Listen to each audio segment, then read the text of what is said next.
नमस्कार।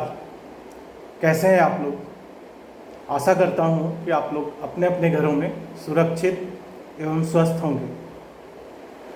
आज हम समकालीन विश्व राजनीति नामक पुस्तक की शुरुआत करेंगे, जिसका जो पहला चैप्टर है वो है शीत युद्ध का दौर। तो दूसरे विश्व युद्ध के बाद दुनिया शीत युद्ध से ग्रसित हो चुकी थी और शीत युद्ध दुनिया की दो बड़ी महाशक्तियों अमेरिका एवं सोवियत संघ के बीच में हुआ था। एक तरफ अमेरिका एवं उसके साथी देश थे जो पूंजीवादी गुट के नाम से जाने जाते थे, दूसरी तरफ सोवियत संघ और उसके साथी देश थे जिनको साम्यवादी गुट के नाम से जाना जाता था। तो इन दो बड़ी शक्तियों के बीच में आपसी तनाव, प्रतिद्वंदिता, ईर्ष्या, भय एवं कटुता का जो माहौल बना, जिसमें ये दोनों महाशक्तियाँ अपनी ताकत को लगातार बढ़ाने का प्रयास करती और दूसरे को लगातार कमज़ोर करने का प्रयास करती, इसी को शीत युद्ध कहा जाता है। और शीत युद्ध का चरम बिंदु था क्यूबा का मिसाइल संकट। अप्रैल 1961 में सोवियत संघ के नेताओं को ये चिंता सता रही थी कि अमेरिका क्यूबा पर आक्रमण कर देगा और वहाँ के राष्ट्रपति फिडेल कास्त्रो का तख्ता पलट कर देगा। क्यूबा अमेरिका की सीमा से लगा हुआ एक छोटा सा द्वीपीय देश है जो कि सोवियत गुट में शामिल था, और क्यूबा पे आए संकट को भांप करके सोवियत नेताओं ने, वहाँ के जो सर्वोच्च नेता थे निकिता ख्रुश्चेव, उन्होंने 1962 में क्यूबा में परमाणु मिसाइलें तैनात कर दी।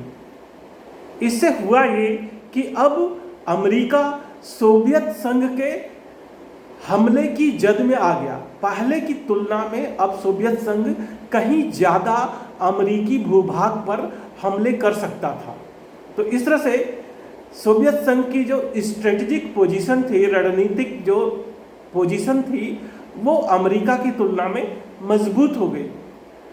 और इस बात की भनक कि सोवियत संघ ने क्यूबा में परमाणु मिसाइलें तैनात कर दी हैं, अमेरिकियों को 3 हफ्ते बाद लगी। उस समय अमेरिका के राष्ट्रपति जॉन एफ कैनेडी थे। जॉन एफ कैनेडी कोई ऐसा कार्य नहीं करना चाहते थे जिससे कि शांति को खतरा उत्पन्न हो और इन दोनों परमाणु शक्तियों के बीच में युद्ध छिड़ जाए, क्योंकि अगर इन दोनों परमाणु शक्तियों के बीच में युद्ध छिड़ता तो ये कोई छोटा मोटा युद्ध नहीं होता। इसके परमाणु युद्ध में बदलने की पूरी संभावना थी, और इन दो बड़ी शक्तियों के बीच में परमाणु युद्ध होने का मतलब होता कि पूरी दुनिया का तबाह हो जाना। लेकिन अमेरिका इस पर अपनी गंभीरता सोवियत संघ तक पहुंचाना चाहता था और इस बात को लेकर के दृढ़ था कि सोवियत संघ को क्यूबा से अपनी परमाणु मिसाइलें हटानी पड़ेंगी। ये मैसेज देने के लिए, ये संदेश देने के लिए अमेरिकी राष्ट्रपति जॉन एफ कैनेडी ने अपने नौसैनिक बेड़े को आदेश दिया कि वो क्यूबा की तरफ जाने वाले सोवियत जहाज़ों को रोक दें। इससे दोनों महाशक्तियां आमने सामने आ गई। इस बात का खतरा पैदा हो गया कि अब ये तनातनी युद्ध में बदल जाएगी और ये युद्ध विश्व युद्ध का रूप भी ले सकता है। तो इस तरह से पूरी दुनिया के सामने खतरा मंडराने लगा। इसी बीच कुछ गुटनिरपेक्ष राष्ट्रों ने दोनों के बीच में मध्यस्थता भी करी और संकट की गंभीरता को भांपते हुए सोवियत नेता निकिता ख्रुश्चेव ने सोवियत जहाज़ों को आदेश दिया कि वो या तो अपनी गति धीमी कर लें या वो वापस सोवियत संघ की तरफ लौट आए। तो इस तरह से पूरी दुनिया के सामने जो युद्ध का खतरा मंडरा रहा था, जिसके कारण कि दोनों महाशक्तियां अमेरिका और सोवियत संघ युद्ध के मुहाने पर पहुंच गए थे, वो खतरा अंततः टल गया और पूरे विश्व ने राहत की सांस ली। तो इसी को क्यूबा का मिसाइल संकट कहा जाता है।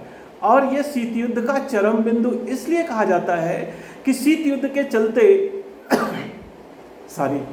दोनों महाशक्तियों में अक्सर तनाव की स्थिति तो रहती थी, लेकिन क्यूबा का मिसाइल संकट वो घटनाक्रम था जिससे कि ये तनाव अपने चरम पर पहुंच गया और दोनों महाशक्तियां आमने सामने आ गई और ऐसा लगा कि दोनों के बीच में सीधा युद्ध छिड़ जाएगा। इसीलिए इसको शीत युद्ध का चरम बिंदु कहा जाता है। तो उम्मीद है आप लोगों को ये कॉन्सेप्ट समझ में आया होगा कि क्यूबा का मिसाइल संकट क्या है। अगले वीडियो में हम चर्चा करेंगे शीत युद्ध की शुरुआत कैसे हुई और पूरे विश्व भर में इसके दायरे क्या क्या थे। तो मिलते हैं नेक्स्ट वीडियो में, तब तक के लिए नमस्कार।